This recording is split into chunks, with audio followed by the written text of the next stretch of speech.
Hello students, स्वागत है आप सभी का एक बार फिर से हमारे यूट्यूब चैनल पर। एंड आज हम आपके लेके आए एक और नया वीडियो जिसके अंदर हम बात करेंगे आपसे हेल्थ एंड फिज़िकल एजुकेशन के बारे में।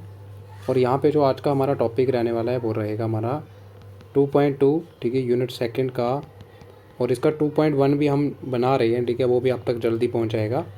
तो यहाँ पे 2.2 आप सबको पता है जो हमारा टॉपिक है, इसके अंदर हमारा क्या है, बैलेंस डाइट क्या होता है, ठीक है, और इसका कंसेप्ट एंड इसकी इम्पोर्टेंस यानी इसका महत्व क्या है। तो वो आपके करिकुलम यानी सिलेबस के अंदर है। इससे ज़्यादा आपको कुछ नहीं करना है, बिल्कुल छोटा सा टॉपिक है। बाकी अगर हम आपको बता दें कि यूनिट 1 जो है हमारा, ठीक है, हेल्थ एंड फिज़िकल एजुकेशन का, उसके टॉपिक्स जो है वो ऑलरेडी तीनों के तीनों जो है यानी 1.1 भी अपलोड हो चुका है, 2 भी हो चुका है, 1.3 भी हो चुका है। तो उन सब के लिंक्स आपको मिल जाएंगे इसी के डिस्क्रिप्शन के अंदर। अगर किसी बच्चे ने नहीं देखा है तो वो भी जाके आप देख सकते हो। और थर्ड यूनिट का भी हमारा 3.1 हो चुका है, पर्सनल हाइजीन, और 3.2 कम्युनिकेबल डिजीज़ भी अपलोड हो चुका है, वो भी आप देख सकते हो। सो जो भी बच्चे हमारे बीएड कर रहे हैं ना जम्मू यूनिवर्सिटी से, ठीक है, तो सबसे पहले तो उन्होंने देख ही लिया होगा, बताने की ज़रूरत नहीं है थंबनेल के अंदर। या फिर DD, directorate of distance education, university of Jammu के अंडर जो आता है, वो बीएड कोर्स ऑफर करता है, तो वो वाले बच्चे भी इसको वीडियो को देख सकते हैं। उसके बाद देखो यहाँ पे आज का जो रहेगा दैट इज़ अ सिंपल, एकदम सरल टॉपिक है, आप सबने सुन रखा है, डे टू डे लाइफ से कहीं ना कहीं कनेक्टेड है, बचपन से सुनते आए हैं आप। तो यहाँ पे हमारे इसके अंदर है कि कंसेप्ट बताना है आपको एंड इंपॉर्टेंस क्या है बैलेंस डाइट की, यानी एकदम संतुलित आहार जो होता है हमारा, ठीक है, तो उसकी इंपॉर्टेंस बतानी है, उसका कंसेप्ट बताना है। अब देखो यहाँ पे बैलेंस डाइट क्या होता है, तो सबको यहाँ पे टर्म से पता चल रहा होगा कि बैलेंस डाइट क्या होता है कि कोई भी ऐसी डाइट जिसके अंदर सारे के सारे न्यूट्रिएंट्स हमारे कवर होते हो, ठीक है, और एकदम करेक्ट प्रोपोर्शन उनका यानी मात्रा के अंदर पाए जाते हो, और हमारी जो भी बॉडी की नीड्स होती हैं उनको फुलफिल करें, यानी कैलोरी जितनी भी एनर्जी हमारी बॉडी को चाहिए तो उसको वो रिक्वायरमेंट जो भी बॉडी की है उसको फुलफिल करें, तो उसी को हम क्या बोलते हैं, बैलेंस डाइट। तो वो balance diet is one which contain a variety of food आते हैं, ठीक है, क्योंकि सिंगल फूड जो होता है हमारी सारे के सारे जो हमारे न्यूट्रिएंट्स हमारी बॉडी को चाहिए होते हैं, तो वो सिंगल फूड से जो रिक्वायरमेंट है वो पूरी नहीं हो सकती। तो इसलिए क्या होता है, it contains a variety of food, ठीक है, नंबर ऑफ फूड्स आते हैं इसके अंदर, ठीक है, एंड एडिक्वेट अमाउंट यानी एकदम सही मात्रा में, और करेक्ट प्रोपोर्शन होता है उनका, ठीक है, और डे बाई डे जो हमारी लाइफ को सस्टेन करने के लिए जो भी रिक्वायरमेंट्स होती हैं उनको वो फुलफिल करते हैं, ठीक है। तो उसी को हम क्या बोलते हैं, बैलेंस डाइट। मतलब इस डाइट के अंदर ये सारी चीज़ें होंगी वो हमारी क्या होगी, बैलेंस डाइट। बट लेकिन जो न्यूट्रिएंट्स हैं उनका जो प्रोपोर्शन है यानी हिस्सा है वो करेक्ट होना चाहिए, ठीक है। ऐसा भी नहीं है कि बिल्कुल आप फैटी चीज़ें ज़्यादा ले लो जिनके अंदर फैट्स है या प्रोटीन ज़्यादा है, ठीक है। अब न्यूट्रिएंट्स कौन कौन से होते हैं, जैसे कार्बोहाइड्रेट्स हो गए, ठीक है, कार्बोहाइड्रेट्स हो गए, proteins, fats, vitamins, minerals, waters हो गए, तो ये तो ये सारे के सारे हमारे क्या आ जाएंगे, न्यूट्रिएंट्स। अब थोड़ा सा आप यहाँ से भी लिख सकते हो, ठीक है, अगर वो डेफिनेशन आपको टफ लग रहा है या लग रहा है कि डिफिकल्ट है थोड़ा, तो ये बिल्कुल सरल है यहाँ पे। अब देखो यहाँ पे क्या बोलते हैं कि a diet that contain all the essential nutrients, मतलब जिसके अंदर सारे के सारे जरूरी और न्यूट्रिएंट्स होते हैं, पोषक तत्व जो होते हैं, अगर उसके अंदर पाए जाते हैं, जैसे कार्बोहाइड्रेट हो गया, फैट हो गया, प्रोटीन, विटामिन, मिनरल, वाटर, एकदम सही मात्रा के अंदर अगर हैं, और जो भी हमारी बॉडी रिक्वायरमेंट्स है वो फुलफिल कर रहे हैं यानी उनको पूरा कर रहे हैं, तो इसका मतलब वो कौन सी डाइट होगी, हमारी बैलेंस डाइट, यानी एकदम संतुलित आहार हो गया। अब बैलेंस डाइट के अंदर क्या होते हैं, 6 इसके मेन जो है वो हमारे क्या होते हैं, पोषक तत्व होते हैं, जैसे फैट हो गया, प्रोटीन हो गया, कार्बोहाइड्रेट हो गया, फाइबर हो गया, विटामिन, मिनरल्स। याद रखना है विटामिन जो हमारी बॉडी के अंदर कभी भी हमें एनर्जी प्रोवाइड नहीं करते, ठीक है, बहुत सारे बच्चों को ये आपको पता होना चाहिए कि कभी भी एनर्जी नहीं देते। ये क्या करते हैं कि जो हमारे ऑर्गन्स होते हैं उनकी प्रॉपर फंक्शनिंग करने में हेल्प करते हैं, ठीक है। मतलब अगर इनकी डेफिशिएंसी हो जाएगी तो कहीं ना कहीं जो है वो माल फंक्शनिंग हो जाएगी, हमारे जो ऑर्गन्स हैं, ठीक है, सही से काम नहीं कर पाएंगे। और उसके बाद आप क्या करोगे, थोड़ा सा इसके नीचे ये लाइनें ऐड कर देना, ठीक है, कि जो बैलेंस डाइट होती है, ठीक है, उसके अंदर अलग अलग एस्पेक्ट्स जो है वो हमारी चीज़ें कवर होती हैं, जैसे कि इसके अंदर बहुत सारे वैरायटी ऑफ फूड्स आते हैं, जैसे कि मैंने आपको बताया कि सिंगल फूड जो है वो हमारी जो भी रिक्वायरमेंट्स होती हैं बॉडी के लिए, नीड्स होती हैं, वो उनको पूरा नहीं कर सकता। तो अलग अलग हमें फूड जो है वो कंज्यूम करने पड़ते हैं, ठीक है, ताकि हमारी बॉडी को प्रॉपर एकदम करेक्ट प्रोपोर्शन में जो न्यूट्रिएंट्स है वो मिल पाए। Meet the RDA for all nutrients, ठीक है, तो जो भी आरडीए होता है, RDA means recommended dietary allowance, जो होता है वो फुलफिल होना चाहिए। इसके अंदर ये आता है, सिंपली याद रखना, इसके अंदर जनरली ये लिखा रहता है कि कितनी आपको एक, जैसे अलग अलग एज ग्रुप जो पर्सन होते हैं उनको हमें कितने न्यूट्रिएंट्स जो है वो प्रोवाइड करने हैं पर डे, ठीक है, प्रोटीन कितना देना है, कार्बोहाइड्रेट कितना देना है, पर कैलोरी कितनी देनी है, ठीक है, मतलब पर डे, तो वो आ जाएगा जिसमें आ जाता है रिक्वायरमेंट, यानी हमारे शरीर को टोटल जो रिक्वायर्ड न्यूट्रिएंट्स चाहिए, और प्लस इसमें आ जाएगा मार्जिन ऑफ सेफ्टी। तो ऐसा थोड़ी ना है कि जैसे आप गाड़ी के अंदर जैसे तेल डाल रहे हो, ठीक है, बाइक के अंदर, तो ऐसा थोड़ी ना है कि हाँ मेरे को यहाँ से सिर्फ 20 किलोमीटर जाना है और मैं 20 किलोमीटर के लिए ही तेल डालूंगा, ऐसा थोड़ी ना होगा, आप एक्स्ट्रा डालोगे। तो सेम तरीके से डाइट्री जो RDA होता है वो भी इस तरह का होता है, रिक्वायरमेंट मतलब जितना उसको चाहिए, ठीक है, और थोड़ा सा एक्स्ट्रा, ठीक है। और जैसे कि आपने देखा होगा हमारी बॉडी के अंदर रिजर्व फूड और मटेरियल रहता है ग्लाइकोजन, ठीक है, और प्लांट के अंदर क्या रहता है, स्टार्च।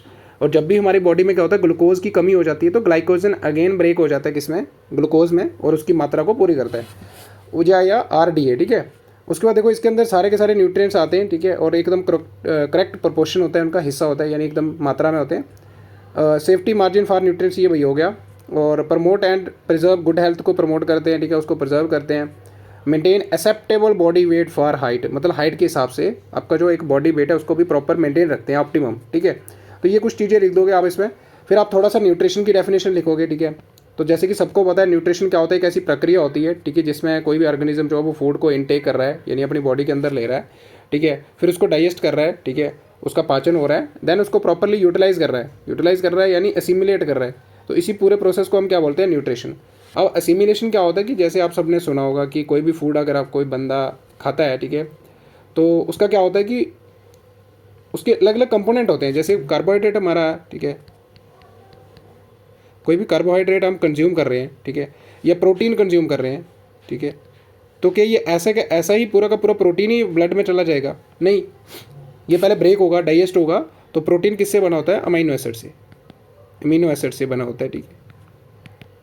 टोटल हमारी बॉडी के अंदर जो अगर हम बात करें तो टोटल बॉडी के अंदर 20 अमीनो एसिड्स होते हैं हमारे, ठीक है, जिसमें से 9 इसेंशियल होते हैं, क्योंकि जो 11 होते हैं उनको हमारी बॉडी बना सकती है, लेकिन 9 को नहीं बना सकती, तो इनको हमें बाहर से लेना पड़ता है, ठीक है। इसेंशियल अमीनो एसिड कितने होते हैं, 9 होते हैं।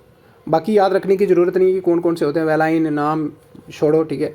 तो इतना याद रख लेना कि टोटल 20 अमीनो एसिड होते हैं, जिसमें से 9 हमारे इसेंशियल अमीनो एसिड होते हैं। इसेंशियल इसलिए बोलते हैं इनको क्योंकि ये हमारी बॉडी के अंदर इनकी सिंथेसिस नहीं हो सकती, तो इनको हमें कहाँ से लेना पड़ता है, बाहर से। तो इतना याद रखना। 11 जो है वो नॉन इसेंशियल होते हैं, क्योंकि हमारी जो बॉडी है इनका सिंथेसिस कर सकता है। तो ये हो जाएगा। तो इसी को बोलते हैं असीमिलेशन मतलब जो भी फूड आपने खाया, ठीक है, फिर उसका क्या होगा, ब्रेक डाउन होगा। ब्रेक डाउन होने के बाद यानी डाइजेशन हुई, अब वो स्मॉल इंटेस्टाइन के अंदर आप सबको पता है अब्जॉर्प्शन होती है फूड की, जो भी उसमें इंपॉर्टेंट जो न्यूट्रिएंट्स होते हैं, फिर ब्लड में चला जाता है ना। तो ये जो प्रोसेस होता है, ठीक है, कि न्यूट्रिएंट्स जो भी डिजॉल्व हैं फूड के अंदर, ठीक है, उनको जो है वो अब्जॉर्प्शन होना बाई स्मॉल इंटेस्टाइन। और वहाँ पे छोटे छोटे ऐसे स्ट्रक्चर लगे होते हैं। अगर इंटेस्टाइन का स्ट्रक्चर देखें अंदर से तो ऐसे करके होता है स्मॉल इंटेस्टाइन का, उसके अंदर ऐसे ब्रिस्टल लाइक स्ट्रक्चर होते हैं, जैसे टूथब्रश होता है ना, उसमें ब्रिस्टल्स होते हैं वैसे करके, जिनको हम पिलाई बोलते हैं।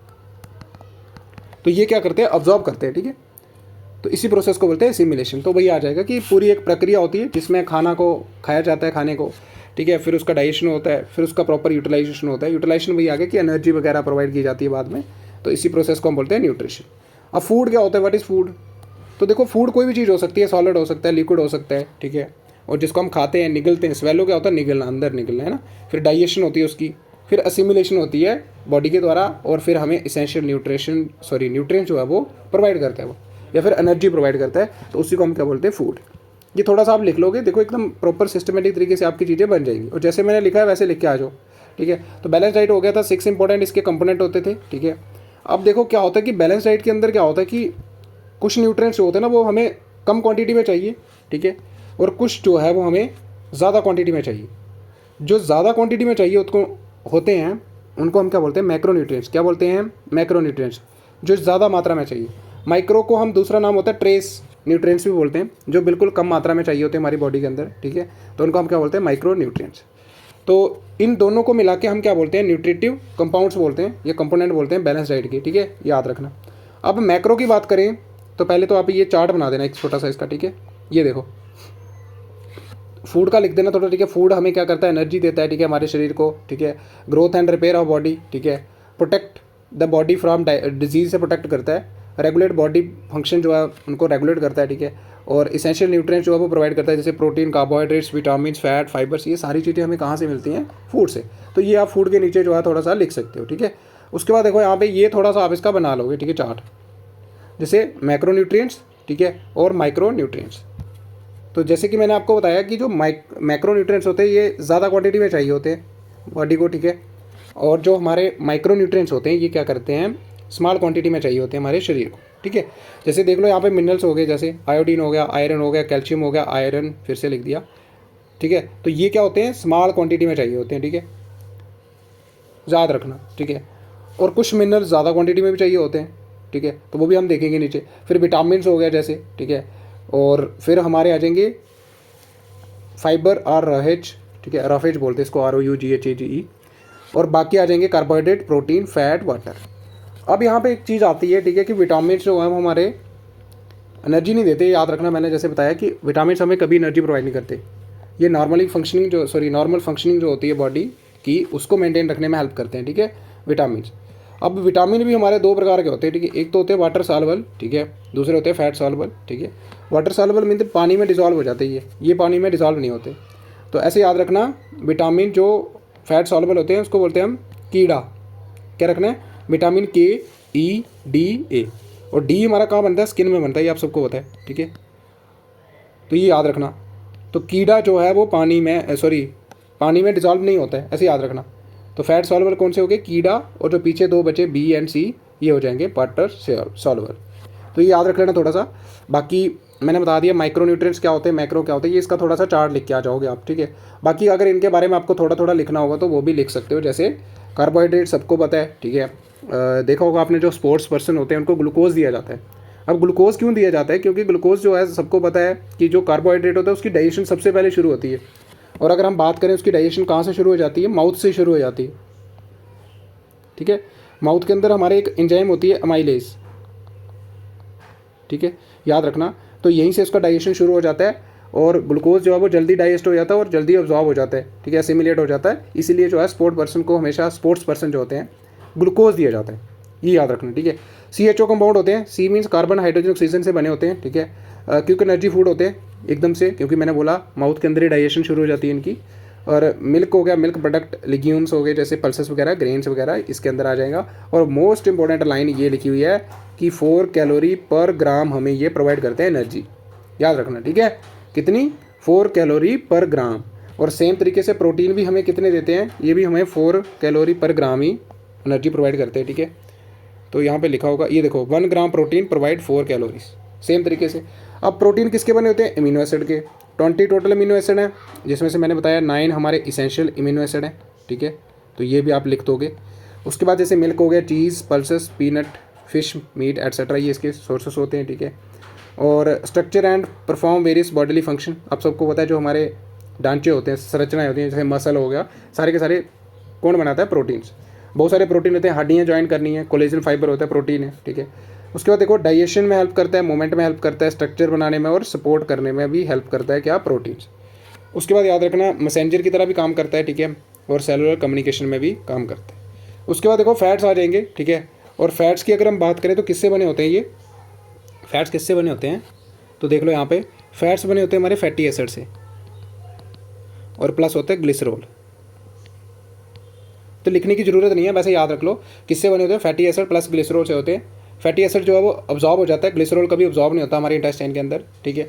और ये सोर्सेस आ जाएंगे, आलमंड हो गया, वालनट, ठीक है, एवोकेडो हो गया, ठीक है, एग, ऑलिव ऑयल और सार्डीन एक फ़िश होती है, ये इसके सोर्सेस आ जाएंगे। अब याद रखना 3 हमारे इसेंशियल फैटी एसिड्स होते हैं, ठीक है, जिसमें हमारा आता है लिनोलेनिक एसिड, ठीक है, और एक लिनोलीक एसिड है, और एक आ गया अर्किडोनिक एसिड। तो ये हमारे कुछ 3 आ जाएंगे, ठीक है, जो कि इसेंशियल फैटी एसिड होते हैं, यानी फैट होते हैं। और याद रखना ये कितनी कैलोरी देता है, वेरी इंपॉर्टेंट, कितनी कैलोरी देता है पर ग्राम, 9 कैलोरी, कितनी, 9 कैलोरी देता है। तो ये थोड़ा सा लिख देना। फिर आ जाएंगे मिनरल्स आ जाएंगे हमारे, ठीक है। मिनरल में वही macro minerals, trace minerals, trace mineral बिल्कुल जो हमें स्मॉल क्वांटिटी के अंदर चाहिए, ठीक है। और मैक्रो के अंदर आ जाएंगे जो ज़्यादा क्वांटिटी में चाहिए, ठीक है। जैसे हमारा आ जाएगा Na, potassium, Na mean sodium हो गया, पोटाशियम हो गया, कैल्शियम हो गया, फास्फोरस, आयोडीन हो गया, ठीक है, आयोडीन हो गया। तो ये आ जाएंगे मैक्रो मिनरल्स। और ट्रेस में आ जाएंगे कॉपर, जिंक, आयरन एट्सेट्रा, ये आएंगे। बायोटीन भी आता है, ठीक है। तो ये ट्रेस मीन बिल्कुल स्मॉल क्वांटिटी में चाहिए होते हैं। कैल्शियम देखो, बोन, टिथ, नर्वस सिस्टम, आप सबने देखा होगा जब हमारे नर्व जो सेल होता है, उसकी जो एक्सपेंशन एंड कंट्रैक्शन होती है, जो सिग्नल सेंड करता है वो, तो वहाँ पे कैल्शियम एंड सोडियम का बहुत इंपॉर्टेंट रोल प्ले करते हैं ये। तो ये आप लिख दोगे थोड़ा सा, ब्लड क्लॉटिंग में भी आ जाएगा। ऑस्टियोपोरोसिस जो होता है, स्पेलिंग ही गलत लिखा है ना मैंने, OSTEO होगा ये यहाँ पे स्पेलिंग गलत है, OSTEO, POROSIS होगा ये। तो ऑस्टियोपोरोसिस क्या होता है कि हड्डियाँ जो होती है ना, वहाँ पे कैल्शियम की कमी हो जाती है, तो फ्रेजाइल हो जाती है, बिल्कुल कमज़ोर हो जाती है। तो उसको प्रिवेंट करता है, ज़्यादा कैल्शियम अगर आप लोगे तो वो प्रिवेंशन हो जाएगा उसका। मिल्क, डेट्स, खजूर वगैरह हो गए, ठीक है, ब्रोकली हो गया, और ग्रीन स्पिंच, पालक वगैरह, ये इसके सोर्सेस आ जाएंगे। फास्फोरस आ जाएगा, DNA बनता है, ठीक है, कैल्शियम के साथ मिलकर काम करता है, ऑस्टियोपोरोसिस को रोकता है। मीट, एग्स, मिल्क, एवोकाडो, ये इसकी एग्जाम्पल आ जाएंगी। सोडियम आ जाएगा तो रेगुलेट फ्लूइड, ठीक है, मसल कंट्रैक्शन हो गया जैसे एक्सपेंशन, नर्व सेल, ये मैंने अभी बताया। टेबल साल्ट का फार्मूला क्या होता है, NaCl, सोडियम क्लोराइड जो हमारा है, तो वहाँ से मिलता है हमें। पैक्ड फूड जो होते हैं वहाँ से इसके सोर्सेस आ जाएंगे। आयरन आ जाएगा, ठीक है, तो आयरन सबको पता है, ब्लड कोगुलेशन, हेमोग्लोबिन जो है वो हमारा किससे बना होता है, आयरन मालिक्यूल होता है वहाँ पे। और एक हेमोग्लोबिन जो मालिक्यूल होता है, ठीक है, वहाँ पे कितने आयरन मालिक्यूल होते हैं, ठीक है, 4 होते हैं। और याद रखना, एक जो हमारा हेमोग्लोबिन मालिक्यूल होता है, देखो वहाँ पे कितने, 4 हमारे आयरन मालिक्यूल है। और याद रखना, हर एक जो आयरन मालिक्यूल है वो एक ऑक्सीजन को कैरी करता है। ये ऑक्सीजन आ जाएगा, ये ऑक्सीजन आ जाएगा, ये ऑक्सीजन है। इसका मतलब क्या हुआ कि एक हेमोग्लोबिन का मालिक्यूल कितने ऑक्सीजन कैरी करता है, 4। जनरल नॉलेज का क्वेश्चन याद रख लेना, क्योंकि जो हमारा हेमोग्लोबिन होता है उसके अंदर कितने आयरन मालिक्यूल होते हैं, 4, और हर एक आयरन मालिक्यूल एक ऑक्सीजन कैरी करता है, ठीक है। तो ये याद रखना, हेमोग्लोबिन RBC के अंदर होता है ना, रेड ब्लड सेल के अंदर, ये याद रख लेना थोड़ा। उसके बाद देखो O2 कैरियर होता है, ये सबको बता दिया मैंने। और प्रिवेंट अनीमिया, खून की कमी हो जाती है तो उसको रोकने में हेल्प करता है, तो ये थोड़ा सा आप कर लोगे। उसके बाद यहाँ पे आपको कुछ पिक्स देखने को मिल जाएंगी, ठीक है, तो ये भी आप लिख सकते हो। वैसे ये थोड़ा मैं सोच जूम कर लेता हूँ, वैसे उतना नहीं है, थोड़ा क्वालिटी बढ़ा के देख लेना। जैसे देख लो यहाँ पे फूड गाइड पिरामिड दे रखा है, ठीक है, जैसे एनर्जी गिविंग फूड होते हैं हमारे, ठीक है, और उसके बाद आ जाएंगे प्रोटेक्शन फूड, कौन कौन से आएंगे, बॉडी बिल्डिंग फूड आ जाएंगे, और एनर्जी गिविंग फूड, ये आप जैसे करके इसका लिख सकते हो अगर लिखना है। बाकी आपको ये देख लो यहाँ पे सोर्सेस दे रखे हैं, ठीक है, और फूड ग्रुप जो दे रखे हैं, और क्या क्या ये एनर्जी सप्लाई करते हैं, क्या क्या देते हैं हमें, वो सारा लिखा है। पल्सेस हो गया, लेग्यूम्स हो गया, ठीक है, मिल्क, मीट प्रोडक्ट, ये हमें क्या क्या प्रोवाइड करते हैं, प्रोटीन, फैट, विटामिन B12, ठीक है, कैल्शियम वगैरह, तो ये आप लिख सकते हो इसमें। उसके बाद ये फिर से ले रखा है, ये अगर आपको लिखना होगा तो लिख सकते हो आप। उसके बाद ये वाला भी आप कर सकते हो, ठीक है, और ये यहाँ पे कुछ सोर्सेस दे रखे हैं, ठीक है, ये कार्बोहाइड्रेट के सोर्सेस हैं, ठीक है, ये वाले जो है कार्बोहाइड्रेट के, जैसे स्वीट पोटैटो हो गया, शुगर केन हो गया, पपाया हो गया, तो ये आप थोड़े से मैंगो वगैरह हो गए, ठीक है, मेज़ हो गया, ठीक है, तो ये आप लिख सकते हो, ठीक है। उसके बाद आ जाएंगे हमारे नीचे, ठीक है, फैट के आ जाएंगे, ठीक है, तो फैट के देखो मीट हो गया, जैसे मिल्क हो गया, घी हो गया, बटर हो गया, ग्राम वगैरह हो गए, ठीक है। उसके बाद नट्स वगैरह हो गए, ठीक है, कोकोनट ऑयल हो गया, ठीक है, सनफ्लावर ऑयल हो गया, तो ये सारे के सारे सोर्सेस होते हैं किसके, याद रखना, हमारे फैट के, ठीक है। उसके बाद देखो यहाँ पे ये आ जाएंगे कुछ प्रोटीन के, ठीक है, पनीर हो गया, जैसे फ़िश हो गया, मीट हो गया, मिल्क, एग्स, ये सारे के सारे आ जाएंगे। और कुछ आ जाएंगे हमारे प्लांट से जो मिलते हैं, ठीक है, प्लांट से जैसे ग्राम हो गया, चने, मूंग की दाल हो गया, बीन्स हो गए, सोयाबीन हो गया, पीस हो गए, ठीक है, तो ये पीस मटर जो होते हैं, तो ये कुछ सोर्सेस हो जो आप लिख सकते हो अगर लिखने हैं आपको। देन देखो यहाँ पे विटामिन C के सोर्सेस आ जाएंगे, सिट्रिक फ्रूट जो होते हैं हमारे, ठीक है, और विटामिन A के आ जाएंगे, ठीक है, मिल्क वगैरह, fish, code fish liver oil आता है, ठीक है, वो भी आ जाएगा। तो ये सारे के सारे आप देख लोगे यहाँ से, ठीक है। विटामिन D स्किन से बनता है हमारा, सबको पता है, और सनलाइट से, तो ये आप थोड़ा सा इसके अंदर कर लोगे। उसके बाद आ जाओ यहाँ पे, ये ख़त्म हो जाएगा, ठीक है, ये बता देना है आपने, ठीक है, और आप अभी मेरे को 2 मिनट दोगे।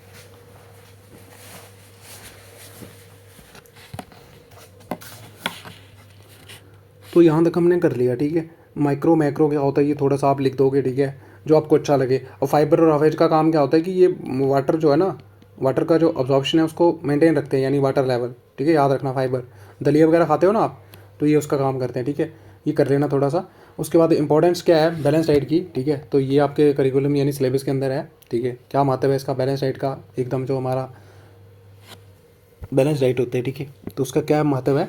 तो देखो यहाँ पे सबसे पहले न्यूट्रिएंट एडिक्वेसी, ठीक है, हमें मतलब सफिशिएंट जो है वो न्यूट्रिएंट्स प्रोवाइड करता है, ठीक है। अगर हम बैलेंस डाइट लेंगे तो हमें सारे के सारे न्यूट्रिएंट्स मिलेंगे और जो भी डेफिशिएंसी डिजीजेस हैं, ठीक है, वो हमारी बॉडी को नहीं होंगी। हेल्दी वेट रहेगा हमारा, ठीक है, जब भी हम प्रॉपर हेल्दी डाइट लेंगे तो हमारा वेट भी जो है वो प्रॉपर रहेगा, ठीक है। उसका डिजीज़ प्रिवेंशन होता है, ठीक है, जैसे कुछ बच्चे होते हैं प्रोटीन की डेफिशिएंसी से आपने पढ़ा होगा क्वाशियोर सिंड्रोम हो जाता है उनके अंदर, ठीक है, माल न्यूट्रिशन का शिकार हो जाते हैं, ठीक है, अगर बैलेंस डाइट नहीं रखते हैं मेंटेन, तो डिजीज़ प्रिवेंशन भी वहाँ पे भी ये हेल्प करती है, ठीक है। इंप्रूव्ड एनर्जी लेवल वही आ जाएगा, अगर आप हेल्दी डाइट ले रहे हो, बैलेंस डाइट ले रहे हो, तो आपकी जो एनर्जी है वो कभी ख़त्म नहीं होगी, ठीक है। एंड इन्हांस इम्यून सिस्टम, तो आपका इम्यूनिटी भी बढ़ेगा, ठीक है, जो हमारा डिजीज़ के खिलाफ लड़ता है, ठीक है, आप अगर बैलेंस डाइट लोगे। फिर आ जाएगा लॉन्गिविटी या लाइफ एक्सपेक्टेंसी जो है वो इंक्रीज़ हो जाएगा आपका, मतलब जो आपका जीने की उम्र है वो बढ़ जाएगी, सिंपल बात से याद रखो, ठीक है। और complete physical emotional social mental health development हो जाएगी, ठीक है, आप पूर्ण रूप से यानी शारीरिक तौर से इमोशनल, भावनात्मक, सोशल, इमोशनल, मेंटल, हर चीज़ें से आप हर तरीके से आप जो है वो विकास हो जाएगा आपका। ऑप्टिमल ग्रोथ एंड डेवलपमेंट, आपका विकास होगा, बॉडी का प्रॉपर ऑर्गन डेवलपमेंट होगी, है ना। और डाइजेस्टिव हेल्थ जो है वो भी आपकी प्रॉपर रहेगी। देन आ जाएगा बेटर कोग्निटिव फंक्शन, यानी मेंटल हेल्थ जो है वो भी आपका दिमाग वो है सही से काम करेगा। एंड देन आएगा मूड रेगुलेशन, ठीक है। और देखो आप हेल्दी फूड लेते हो तो आप एकदम फ्रेश फील करते हो, ये भी होता है ना। और जब आपको खाना ही नहीं मिल रहा है सही से तो आप एकदम कमज़ोर फील करते हो, एनोरेक्सिया जैसी कंडीशन का शिकार हो जाते हो, चिड़चिड़ापन ऐसे हो जाता है ना, तो ये आ जाएगा। अब ऐसे करके आप एक इसका स्पाइडर मैप बना के आओगे, ठीक है, और फिर आप जो है वो 1 बाय 1 करके इनका थोड़ा थोड़ा आप लिखोगे, ठीक है। जैसे यहाँ पे देखो सबसे पहले कि न्यूट्रिएंट एडिक्वेसी, ठीक है, तो न्यूट्रिएंट एडिक्वेसी मतलब कि आपको एडिक्वेट अमाउंट, मतलब एक प्रॉपर अमाउंट में जो है वो हेल्प करता है, ये न्यूट्रिएंट प्रोवाइड करता है, ठीक है। तो ये लिखा हुआ है कि balance diet fulfil all the deficiencies of nutrients in our body, तो मतलब जो भी डेफिशिएंसीज होती हैं न्यूट्रिएंट्स की उनको पूर्ण रूप से ये पूरा करता है, ठीक है। उसके बाद देखो वेट मैनेजमेंट, ये वही आ जाएगा कि ये हेल्प करता है आपको एक हेल्दी वेट को मेंटेन करने में, ठीक है, क्योंकि आपको एक प्रॉपर कैलोरी प्रोवाइड कर रहा है, ये प्रॉपर न्यूट्रिएंट्स मिल रहे हैं जो आपकी वेट के लिए प्रॉपर चाहिए, ठीक है। कुछ बच्चे अंडर वेट हो जाते हैं क्योंकि उनको डाइट नहीं मिलती प्रॉपर, ठीक है। डिजीज़ प्रिवेंशन में वही आ जाएगा, ठीक है, जैसे बहुत सारी हम अगर प्रॉपर डाइट लेंगे तो जो बहुत सारी बीमारियां हैं उनसे बच सकते हैं, ठीक है। जैसे यहाँ पे लिखा है reduce the risk of chronic diseases, ठीक है, हार्ट डिजीज़ हो गया, जैसे डायबिटीज़ वगैरह हो गया, ठीक है। डायबिटीज़ होता है क्या वैसे, ब्लड में शुगर लेवल बढ़ जाता है जो, स्ट्रोक वगैरह, other illness and reducing obesity में भी हेल्प करता है, ठीक है। उसके बाद देखो इंप्रूव एनर्जी लेवल, जो आपका एनर्जी लेवल है वो भी इंप्रूव्ड रहेगा, ठीक है, क्योंकि बहुत ज़्यादा आपको अगर देखो न्यूट्रिएंट मिल रहे हैं तो आपका जो एनर्जी लेवल है वो कभी ख़त्म नहीं हो सकता। तो supply steady energy to body from a variety of healthy sources, यानी अलग अलग जो आप फूड कंज्यूम कर रहे हो। फिर आ जाएगा इम्यून सिस्टम भी आपका सपोर्ट करेगा, ठीक है, यानी उसको भी सपोर्ट करेगा ये, ठीक है। बहुत सारे जो हम फ्रूट वगैरह खाते हैं तो इम्यूनिटी बूस्टर होते हैं, ठीक है, आपने देखा होगा। तो improve immune system with the supply of essential vitamin वगैरह जैसे हो गए, ठीक है, मिनरल्स, और इससे क्या होता है कि आपके जो इन्फेक्शन और इलनेस के चांसेस हैं, ठीक है, वो भी कम हो जाते हैं। देन डाइजेस्टिव हेल्थ भी आपकी प्रॉपर काम करेगी, ठीक है, तो वही आएगा support healthy digestion and gut health, ठीक है, and providing by providing dietary fibre. उसके बाद देखो मेंटल हेल्थ, ठीक है, मेंटल हेल्थ क्या होती है कि मानसिक रूप से भी आप जो है वो एकदम फिट रहोगे, ठीक है। तो balance diet enhance mood and cognitive function, ठीक है, जैसे ओमेगा 3 फैटी एसिड होता है जो कि ब्रेन की जो आपकी शक्ति होती है सोचने की उसको बढ़ाता है, ठीक है। फिर आ जाएगा skin nail and hair health, ठीक है, जैसे आपने देखा होगा प्रोटीन के अंदर बहुत सारे क्रेटिन पाया जाता है, ठीक है, एक क्रेटिन पाया नहीं जाता, सॉरी, क्रेटिन एक प्रोटीन होता है जिससे आपके हेयर और नेल्स वगैरह बनते हैं, ठीक है। बहुत सारे प्रोटीन, आपने इंजाइम देखा होगा, क्या होती है इंजाइम्स, सारे के सारे इंजाइम्स क्या होते हैं, प्रोटीन्स होते हैं, तो वही आ जाएगा, ठीक है। Maintain and promote healthy skin hair and nails by providing essential nutrients like vitamin A, C, E and minerals वगैरह प्रोवाइड करके, ठीक है। तो आपकी जो प्रॉपर स्किन है, ठीक है, एयर है, नेल्स है, उनकी प्रॉपर जो है हेल्थ जो है उसको मेंटेन रखता है। देन आ जाएगा कि आपके जो जीने के चांसेस हैं वो भी बढ़ जाते हैं, ठीक है, तो वही आ जाएगा क्वालिटी ऑफ लाइफ आपका इंक्रीज़ हो जाएगा और रिस्क का जो डिजीज़ होंगे वो भी कम हो जाएंगे और जो आपकी ओवरऑल हेल्थ है, ठीक है, पूर्ण रूप से जो आपका स्वास्थ्य है वो भी कहीं ना कहीं उसका भी विकास होगा। बोन एंड टिथ हेल्थ, जैसे आप कैल्शियम ले रहे हो, मिल्क ले रहे हो, ठीक है, या फिर ऐसे फूड ले रहे हो जिनके अंदर कैल्शियम वगैरह है, तो उससे आपका जो हड्डियाँ हैं वो भी मजबूत होंगी, ठीक है। टिथ जो कि आपकी हेल्थ है वो भी मेंटेन रहेगी। जैसे कैल्शियम वगैरह ये लिखा, विटामिन डी हो गया, ठीक है। और promote and maintain bones and teeth health, उसको भी मतलब बढ़ावा देता है। सिंपल है एकदम, कुछ नहीं है ये। और ऑप्टिमम ग्रोथ एंड डेवलपमेंट होगी, ठीक है। यानी बैलेंस डाइट जो है वो प्रमोट करता है maintaining optimum growth and development of body, यानी एकदम पूर्ण रूप से जितना आपको चाहिए, ठीक है। क्योंकि अगर आप देखो बैलेंस डाइट क्या होता है, ये मतलब नहीं होता कि फैट आप खुला खा रहे हो, ठीक है। बैलेंस डाइट होता है मतलब एकदम बैलेंस तरीके से, ठीक है, एकदम बैलेंस तरीके से आप जो है चीज़ें कंज्यूम कर रहे हो, इक्वल प्रोपोर्शन में कर रहे हो, प्रॉपर प्रोपोर्शन में उनको कंज्यूम कर रहे हो। तो उससे क्या होगा कि आपका जो विकास है प्रॉपर होगा, ना आपका पेट बाहर आएगा, ठीक है। मतलब जो भी आपको ग्रोथ है प्रॉपर ग्रोथ होगी, ठीक है। प्रॉपर मिल्क ले रहे हो, प्रॉपर प्रोटीन की कमी पूरी होगी, है ना। तो सारी सारी डेफिशिएंसीज जो है वो क्या बोलेंगे उसको, फुलफिल होंगी, है ना। मतलब जो भी डेफिशिएंसीज कमियाँ हो रही थी, जैसे न्यूट्रेंट नहीं मिल रहे थे, तो उनको पूरा करेगा ये। तो उससे क्या होगा कि आपका एक पूर्ण रूप से विकास होगा, ठीक है, और वृद्धि होगी, ठीक है, आपके शरीर की, आपके हर एक जो भी बॉडी पार्ट है। उसके बाद आएगा कंप्लीट बॉडी डेवलपमेंट, ठीक है। यानी बैलेंस डाइट जो है वो प्रमोट करता है फिजिकल शारीरिक रूप से, मेंटल मानसिक रूप से, इमोशनल भावनात्मक रूप से, सोशल डेवलपमेंट जो है वो किसी भी इंडिविजुअल की, वहाँ पे ये काफ़ी जो है वो रोल प्ले करता है या फिर उसको बढ़ावा देता है, ऐसे याद रख लेना। तो बस इतना ही है, ठीक है। एक इसका चार्ट बना लो, ठीक है। बाकी आपको कहीं से भी मिल जाएगा इसका कंटेंट, ठीक है, वो भी आप कर सकते हो। लेकिन अगर आपको ये अच्छा लग रहा है तो आप इसको भी कर सकते थे, ठीक है। तो ये हो जाएगा हमारा यहाँ पे ख़त्म, ठीक है, जिसके अंदर हमने देखा बैलेंस डाइट क्या होता है, ठीक है, और इसकी इंपॉर्टेंस क्या है, और इसके कंसेप्ट के बारे में यहाँ पे देखा। तो बाकी आपको ये जो मैंने दिया, ठीक है, अगर 12 के अंदर आएगा तो ये सफिशेंट है, ठीक है। और 3 के अंदर अगर आता है तब भी तो आपके लिए सफिशेंट ही है, ठीक है। तब भी आप जो है वो थोड़ा सा लिख सकते हो, जो इंपॉर्टेंट का स्पाइडर मैप है बना के आ जाओ, ठीक, आपका कुछ जाएगा नहीं, ठीक है। बाकी आप जैसे मैंने ये आपको एक यहाँ पे बनाया था छोटा छोटा सा, ठीक है, वो आप जो है वो बना के आओगे ये वाला, ठीक है। तो इससे क्या होगा, आपका एक आंसर जो है वो अच्छे तरीके से प्रेजेंट हो जाएगा। सो दैट्स इट, ठीक है। जल्दी हम आपको 2.1 भी प्रोवाइड कर देंगे और 2.3 भी दे देंगे, ठीक है। तो फिर भी अगर कोई और कंटेंट चाहिए आपको, ठीक है, और अगर आपको अच्छा लग रहा है तो ज़्यादा से ज़्यादा सपोर्ट करो, ठीक है। So bye bye and have a good day.